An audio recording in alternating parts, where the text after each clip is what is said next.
વાવ શહેરમાં પંચાયત અને પાણી પુરવઠા વિભાગની ઘોર બેદરકારીના કારણે લોકો દૂષિત પાણી પીવા મજબૂર બન્યા છે।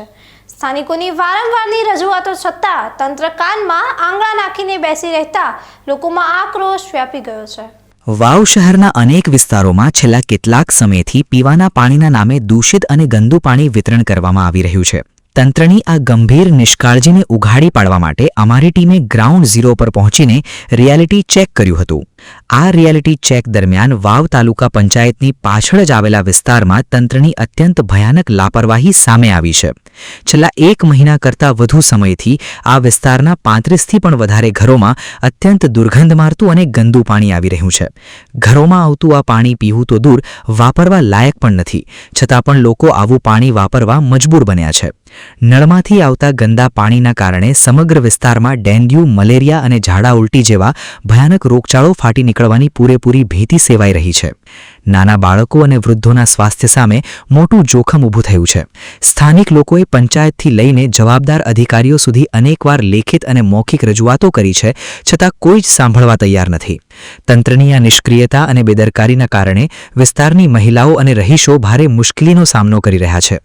શુદ્ધ પીવાનું પાણી મેળવવું એ પ્રજાનું પ્રાથમિક હક છે, પરંતુ વાવમાં તંત્રની આળસના કારણે લોકો પાણીજન્ય રોગચાળાના મુખમાં ધકેલાઈ રહ્યા છે। દૂષિત પાણીની આ ગંભીર સમસ્યાને પગલે હવે સ્થાનિક લોકોનો ગુસ્સો 7મા આસમાને પહોંચ્યો છે। અમારે ખરાબ પાણી આવે છે। હા આવે છે। કેટલા સમયથી આવે? મહિનોથી તો આવે ને, હમણાં વરસાદ છે તારનું એના પહેલું આવતું હતું ખરાબ, પણ વળી થોડા દાડા હમો આવવા માંડ્યો। હમણાં વળી વરસાદ થયો એટલે વળી પાછું ભરવા પડી। તો આનાથી કોઈ બીમારી તો હવે હાલ તો ભગવાનની મહેરબાની છે, થાય તો ચેન કહેવાનું। તો કોઈ રજૂઆત કરી? ના, કોઈ નથી કરી। ચેન કરવાનું। તમારી શું માંગ છે? તમારી શું માંગ છે? બસ મારી ભગવાન કરે સારું હાલે તો સારું, બીજું તો શું માંગ કરાવું। અમારા રિયાલિટી ચેકમાં તંત્રના પોકળ દાવાઓની પોલ ખુલ્લી પડી ગઈ છે અને આ વિસ્તારના દ્રશ્યો જ તંત્રની ઘોર નિંદ્રાની ચાડી ખાતા દેખાઈ રહ્યા છે। ગંદુ પાણી પીવા મજબૂર બનેલી મહિલાઓનો આક્રોશ હવે સીમા વટાવી ચૂક્યો છે। તાલુકા પંચાયતની સાવ નજીક જ જ્યાં અધિકારીઓ બેસે છે, ત્યાં જ આટલી મોટી લાપરવાહી ચાલી રહી છે, છતાં કોઈ નક્કર પગલાં લેવામાં આવતા નથી। પાણી પુરવઠા વિભાગ અને ગ્રામ પંચાયત એકબીજા પર દોષનો ટોપલો ઢોળી રહ્યા હોવાનો આક્ષેપ પણ રહીશો લગાવી રહ્યા છે। જો તાત્કાલિક ધોરણે આ દૂષિત પાણીની સમસ્યાનો ઉકેલ લાવવામાં નહીં આવે તો સમગ્ર વાવ શહેરમાં રોગચાળો વકરવાની પૂરી શક્યતા રહી છે।